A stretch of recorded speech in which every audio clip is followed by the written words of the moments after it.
Hi everyone. COVID-19 virus has created so much of devastations and dissolutions in the past 4 months. Our entire life has dramatically changed due to the home confinement as well as the destruction of our health and demolition of the businesses and our economy. 188 countries' economy have been affected dramatically. Resurgence of the infection is happening right now. The battle is not over yet. In this presentation, we are going to address some of the descriptions of the disease and the decisive action we all should take against this virus, COVID-19.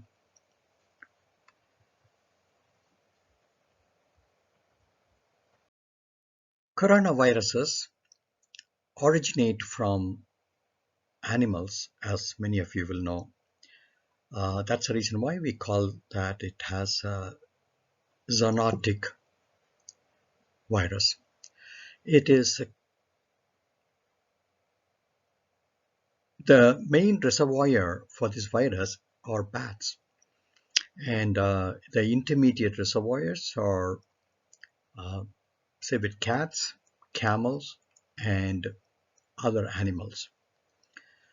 Primarily, the infection will go from the bat to these animals, and from these animals, the human being get it. Once the human being get, then there'll be a rapid transformation of this virus between one human being and another human being.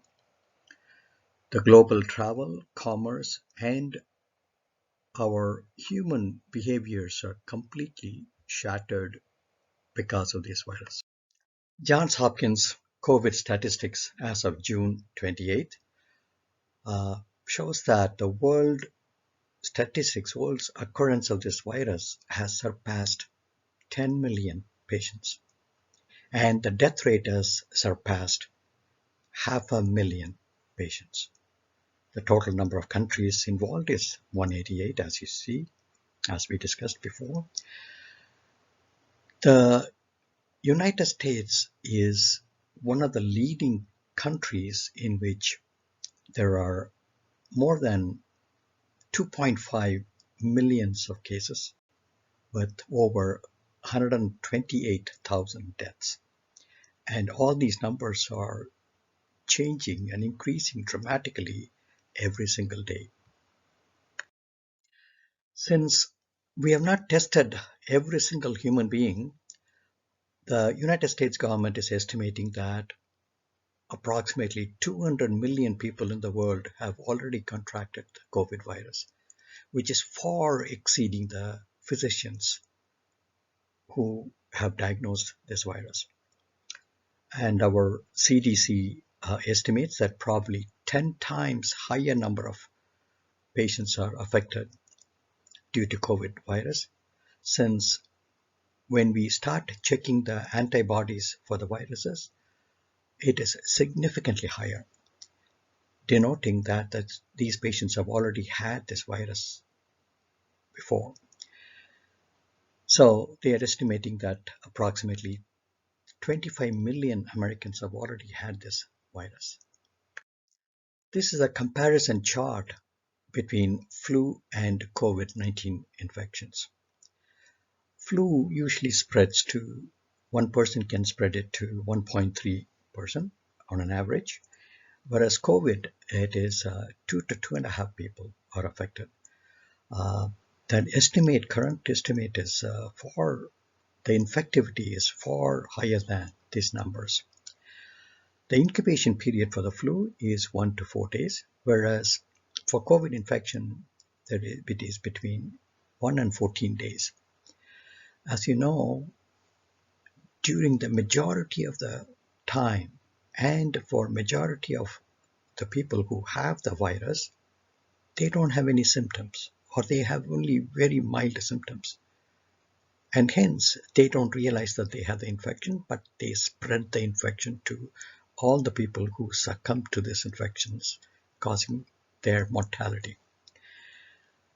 And this is one of the reasons why we are stressing on social distancing. The hospitalization, similarly, is only 2% for flu, and for COVID infections, it is 19%. The fatality is really, really dreadful.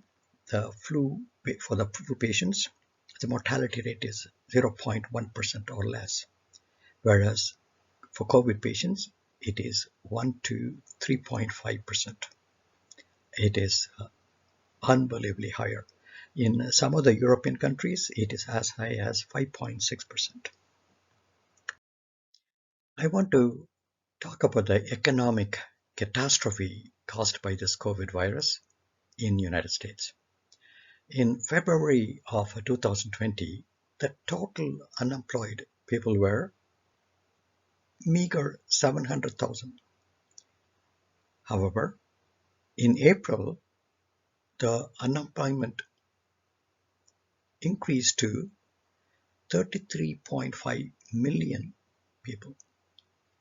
In February of 2020, the total unemployment rate was only 3.5%, which is the lowest in the past 50 years. In April, the unemployment rate skyrocketed to 14.7%. The previous lowest recorded unemployment rate was in 1948 of about 10.8%.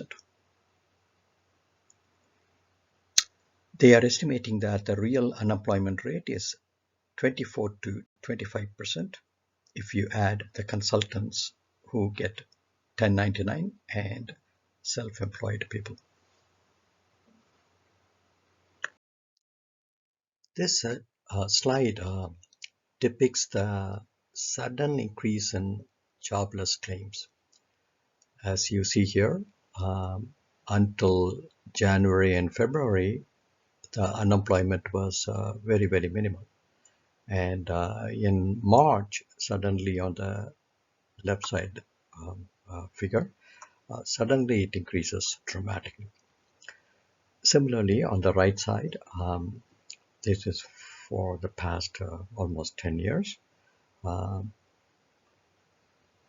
The incidence of jobless claims were nominal.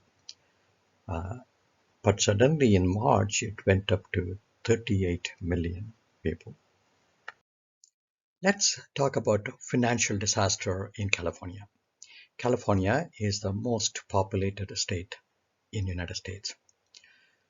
If California is separated from the rest of the United States and considered as a separate country, this will be the 7th largest economy in the world. California is producing approximately 14.3% of the country's economic output. The unemployment rate increased to 18% from 3.9%, which resulted in a phenomenal budget loss of $54 billion. As you see in the picture, the coronavirus looks like a crown, and that's the reason why the name coronavirus. There are 7 known strains of coronavirus. There are 4 of these strains cause common cold. It is, as we discussed before, infects primarily bats, pigs, and small animals. However, this virus is transmitted to camels, and that resulted in Middle East respiratory syndrome. It's called MERS. It's also called, there is another variety is called SARS, severe acute respiratory syndrome, with a mortality rate of approximately 10%. Our coronavirus in China resulted in 5.8% of the mortality. Pathogenesis is the way this virus is causing the problem inside our body. There are very complicated mechanisms. So there are hormones and other things that is going on. There's something called angiotensin, which is converted into ATR1, which causes vasoconstriction. That means blood vessels are becoming narrow. It causes elevation of the blood pressure. It increases the inflammation. And also it increases the blood vessels to allow the water content to get out of the blood vessels. That causes swelling and fluid, causes pneumonia. And pulmonary edema is a lot of fluid in the lung, which causes shortness of breath and a low oxygen level in the blood. And the last one is before death, they get acute respiratory distress syndrome, with which they go into septic shock and they die, the patients die. On the other hand, angiotensin is also converted into AT1 and 7, which protects the patients by causing vasodilatation, opens the arteries, and reduces the inflammation. I would like to talk about the blood clot formation, which is happening excessively. A lot of us think that the main cause of death due to COVID is pneumonia, but it's not so. The primary reason for the death is heart attack, stroke, blood clot in the lungs, and kidney blood clot, which occludes the kidney arteries and destruction of the kidney due to that. So all these things primarily cause mortality. Why is it happening? There is as you know, the blood is very fluid, and the blood clotting occurs due to several factors. One of the important factors is called von Willebrand factor. This is one of the main clotting factors. This one increases this particular factor increases by fivefold, more than fivefold. And also this factor is a strand, strings, which has become ultra large strings, in which the platelets are one of the cells in the blood that helps in clotting, and the platelets adhere themselves into these ultra large strings, and that's the one which propagates the clot formation. There is also about 400% surge in another important coagulation factor called factor 8, which also worsens the coagulation cascade. Between these two factors, many of the patients developed blood clots, which causes heart attack, stroke, blood clot in the lung, and kidney failure. And that's how they succumb. It is very important for us to know that after you get the virus, it takes about two days to 2 weeks before the patients get the entire signs and symptoms of the infection, during which time this person can go and spread the virus to many people. And if that person is an older person or susceptible person, and the person will have a traumatic health results and can die. This is one of the reasons why we want to have social distancing, which will prevent the propagation of the virus. How do you test for this virus? You can test it directly from a swab, which is inserted into the nose and throat, which detects the virus particles or virus itself. It can be positive up to 4 weeks, but the experts feel that after a certain time, the virus particles or fragments will still be there, and that can detect the virus, which may not be infectious. When you check the virus, if you don't hit the virus with the swab, it can be negative. We call that false negative test. Once it is positive, then later on the fragments you can see, and that need not necessarily mean that the infection is still there. As far as the antibodies are concerned, antibodies are the proteins which are developed by your body to fight the infection. These antibodies are the soldiers created by your body to fight the infection if you get exposed to the infection again. As you see here, the main reason for the patient's hospitalization is because of the underlying diseases. Since it is attacking the lungs as popularly we think, then people with lung diseases are more prone for this infection and cause fatality and hospitalization. But fascinatingly, that's not so.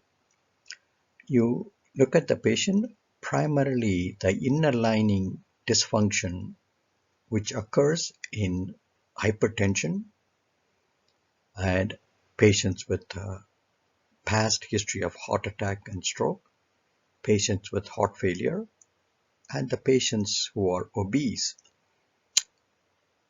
are more susceptible for hospitalizations and mortality, as opposed to the patients with primary pulmonary disorder.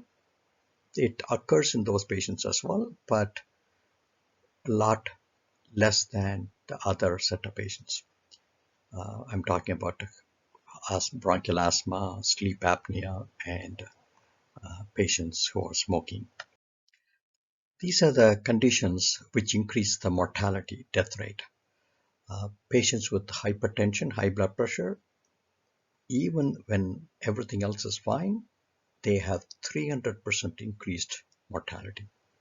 Patients who are obese, patient has diabetes, heart failure, and also an existing cardiovascular disease.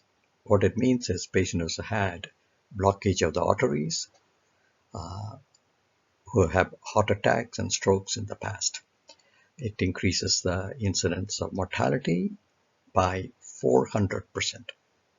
Patients with previous cancer and COPD, the chronic pulmonary disease due to smoking, also can increase the mortality. Another fascinating thing that was found from the data from UK, where multinationals live, the mortality rate is extremely high amongst Indians, Black Caribbeans, Pakistanis, and Black Africans. Fascinatingly, the white Irish people have the lowest mortality.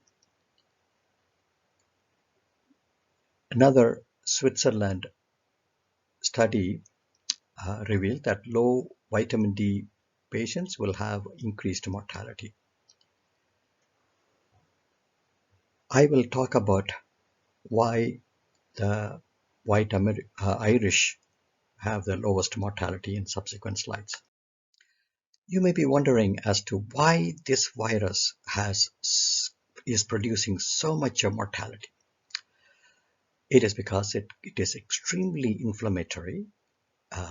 It produces exorbitant amount of superoxide, which causes damage to the tissues. It also increases the neutrophils, which increases the production of superoxide. It suppresses the lymphocytes, which usually attack the virus. It suppresses the lymphocytes so that it won't attack them.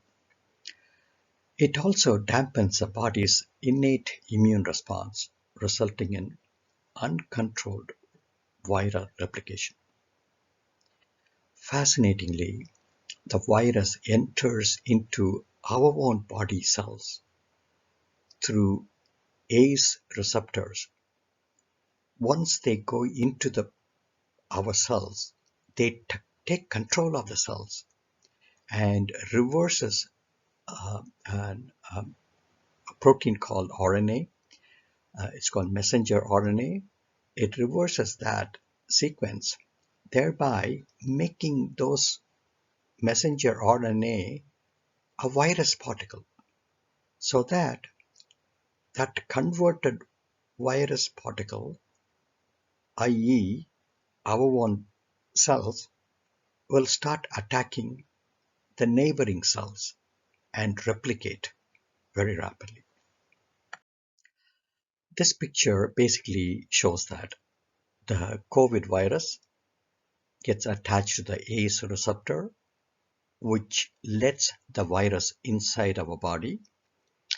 Inside the virus, you see the messenger RNA, and it is released into the cell, and that converts the messenger RNA of your native blood vessels, native cells, and convert them in the reverse order and give a wrong signal for our cells to replicate as if they are the virus. Majority of us will know the major and minor symptoms: fever of 100.4 or more, chills, cough, shortness of breath, fatigue, nausea, vomiting, diarrhea, palpitations, and all of them. They are the major symptoms. The minor symptoms are pink eye, runny nose, nasal congestion, sneezing, loss of smell and taste, headache, seizure, sore throat, and all those things. 81% of the patients will have mild symptoms. In this slide, we are going to review the factors which can give us protection. In the countries where BCG vaccines were given, the infectivity and mortality are tenfold lower. Apparently, these BCG vaccines are giving some antigens in the body which protects you. Same way, vitamin D deficiency or vitamin C deficiency can cause the problem. If you're going to take vitamin D and C supplements, it gives you additional protection. Zinc also inhibits the virus multiplication in vitro. As you see here, the patients with the blood group O, there are 4 types of blood groups: group A, group B, group AB, and group O. Patients with group O have significant resistance for this infection. In the previous slides, we talked about Scottish whites were found to have reduced hospitalization and mortality. So they did a research. They found out that in these patients, there are dramatically reduced number and size of von Willebrand factors were present. As you recall, von Willebrand factor is very, very important for platelet aggregation and clot formation, which causes the stroke, heart attack, blood clot in the lungs, etc.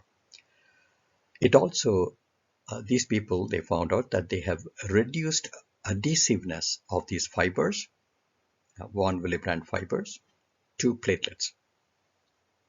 Interestingly, they also had reduced factor 8, which is also very important for clot formation. These patients also had increased incidence of blood type O people. So all these patients have reduced hospital admissions and mortality due to the above factors.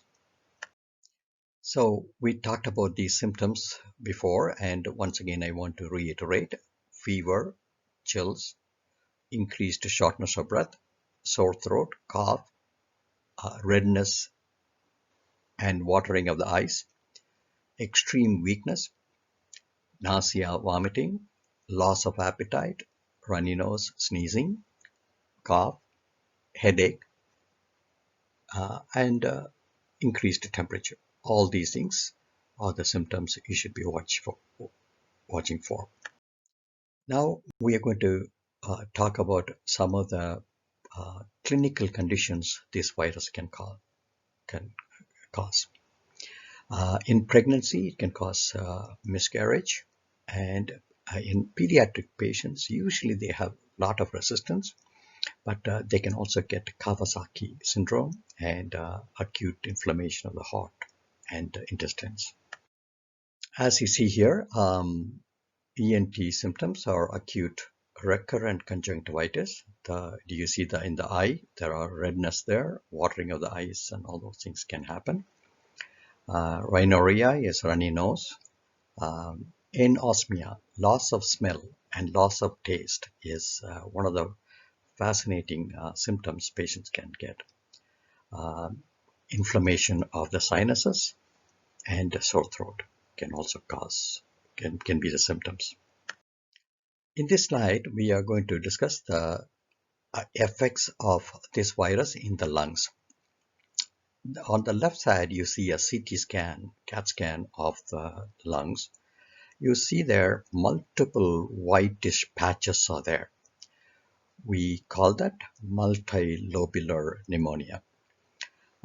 It is caused by severe inflammation that is caused in the lung cells and the blood vessels, which causes oozing of the fluid from the blood vessels.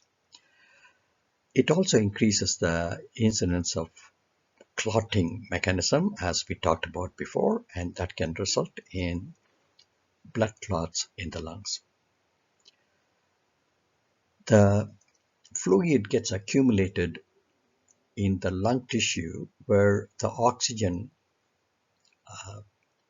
exchange is happening between the blood in the blood vessels and the oxygen in the lung tissue. Unfortunately, because of the fluids in the lung, the exchange cannot happen, so oxygen level in the blood goes down a lot, and that's the reason why patients have shortness of breath. And these patients need to be intubated. That means they have to put a tube in their airway and connect to the ventilators to push air so that the entire body will get a lot of oxygen. In this slide, you see what are the causes of catastrophe or death due to involvement of the heart. Endocarditis is the inflammation of the inner lining of the heart. Myocardial infarction is the heart attack.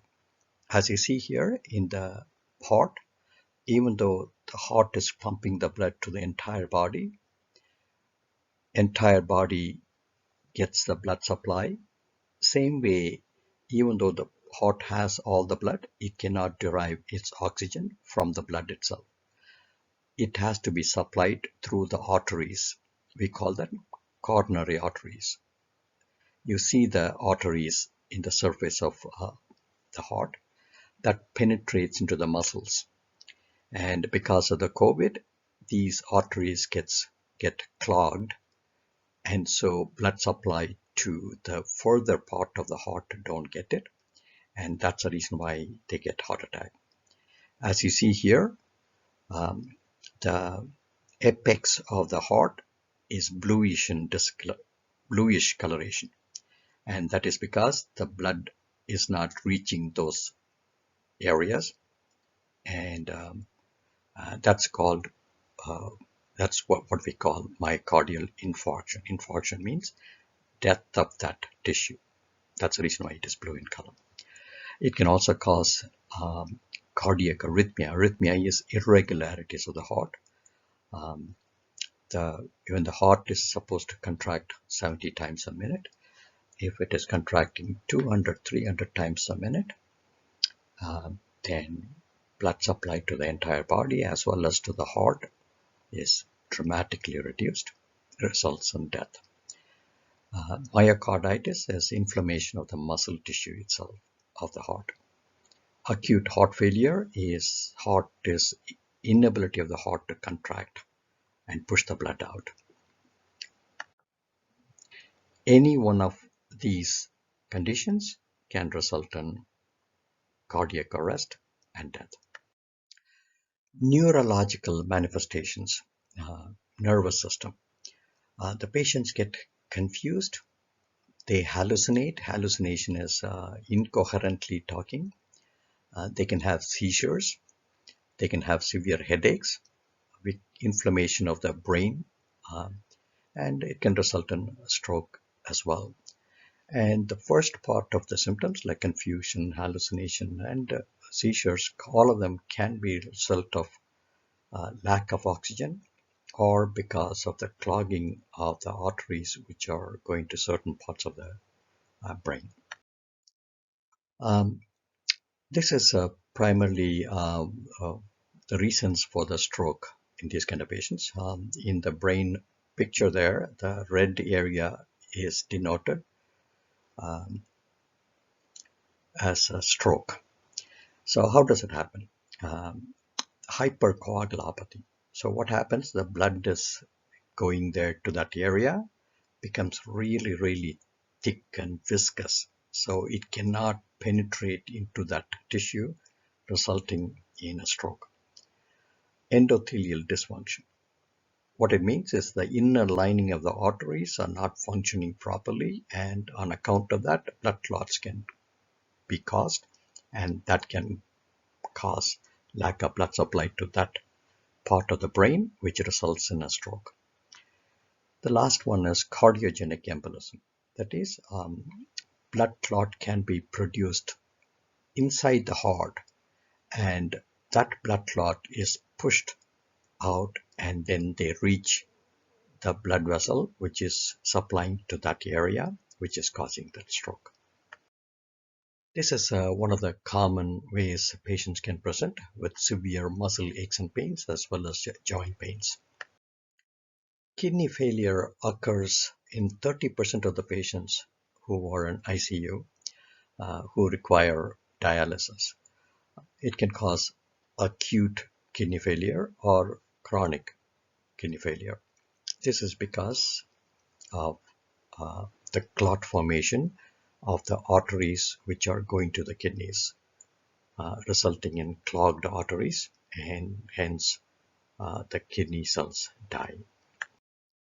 We talked about this before, that is the blood becomes really, really thick and cause clotting of many of the main arteries, which causes the stroke, heart attack, and death. One of the neurosurgeon was performing a surgery of removing the blood clot from one of the patients, COVID patient's artery, which is going to the brain. And he had mentioned that as he is removing the clot, despite the fact that they were giving intravenous continuous flowing of heparin, which is an anticoagulant, it prevents clot formation. In spite of giving continuous inflow of the heparin to prevent clotting, in front of his eyes, as he is removing the blood clot, the blood is coming out and gets clotted immediately. So it is so bad, and this is the primary reason why all this catastrophe occurs. The gastrointestinal symptoms are nausea, vomiting, loss of taste, loss of appetite, diarrhea, loss of smell. All these symptoms can be due to COVID. As we mentioned before, the arteries, inner lining of the arteries gets inflamed, and that can cause blood clots. And these patients have inherent quality of increasing the blood clotting mechanism significantly. which results in clogging of the arteries, not only to the heart and brain, but also small arteries in the body. As you see this in the picture, the top picture, there are red toes of a patient with COVID, which is resultant of blood clots clogging those arteries, causing lack of blood supply to these toes. They named it as COVID toes. These things are the mechanism causing septic shock in the patients who are admitted in ICUs. They're all tongue-twisting names. Basically, they all cause dilatation of all the arteries and oozing of the fluid from the blood vessels, and cause enormous amount of catastrophe, including rapid heart rate and multi-system failure, which results in septic shock, and the patient unfortunately dies. The COVID patients also get psychiatric issues. They get insomnia, that is sleeplessness, 42% of them, and they cannot focus and concentrate for approximately 40% of the patients. Obviously, they'll be very anxious, memory is impaired, they are quite depressed and confused because of the lack of oxygen and altered level of consciousness. That is, they become really drowsy and very difficult to arouse them. Similarly, because of the COVID situation, we are all homebound. All our activities and social activities are completely curtailed. We are trying to maintain 6 feet distance. Our schools are closed. Office workplace are closed. We are completely changing the way we live. We start working from home, in addition to cooking and cleaning the house and taking care of the kids. On account of all these things, no wonder depression, hopelessness, and nervousness occur in the general population. In March, there was this online survey which revealed about 36% of the population reported that their health was affected due to pandemic. And on the right side, it's fascinating. There are a lot of symptoms which are common for not only for general population with anxiety and depression, but also the patients with COVID. For example, insomnia, drowsiness, irritability, fatigue, shortness of breath, palpitations, chest pressure, tremors, and sweating. All these things are common for these symptoms are common in general population, particularly in this environment, are also patients with COVID infection. So it is extremely important that if you have any of these symptoms, you need to contact your primary care physician and have them resolve, as opposed to you become panic and then suffer through that. We all learned that COVID-19 is a merciless killer. I know that we are all frustrated, depressed, and anxious. We are not able to travel, socialize, go to schools, restaurants, and parks. Because of that, we should not make decisions emotionally and quit all these restrictions. If we do so, we will let the COVID virus win the battle. The last slide is to reiterate SMS, soap, hand washing, wash your hands repeatedly, because virus capsule is made up of fat tissue. So when you wash your hands with soap, even if you have the virus in your hands, it'll be completely destroyed. The second thing is, even when you cough or sneeze, close your mouth and nose with the hands and then you wash it with soap and water. The second one is definitely mask. Mask will prevent the infection coming into you. As you remember, many of the countries like China, Japan, Taiwan, and many of these countries, wearing the mask is very, very common. Even pre-COVID and during the daily life, they wear the masks. And all these countries, the COVID virus spread has dramatically stopped because the people are used to wearing the mask and they don't mind wearing the mask. And it is extremely important that we need to wear the mask. And the last one is social distancing. 6 feet distance, 1 meter distance is very, very crucial to prevent the virus spread. Thank you all for listening to this video. Hope it is informative, and I'm going to be releasing the part 2 of this presentation, and hope you like it. Thank you.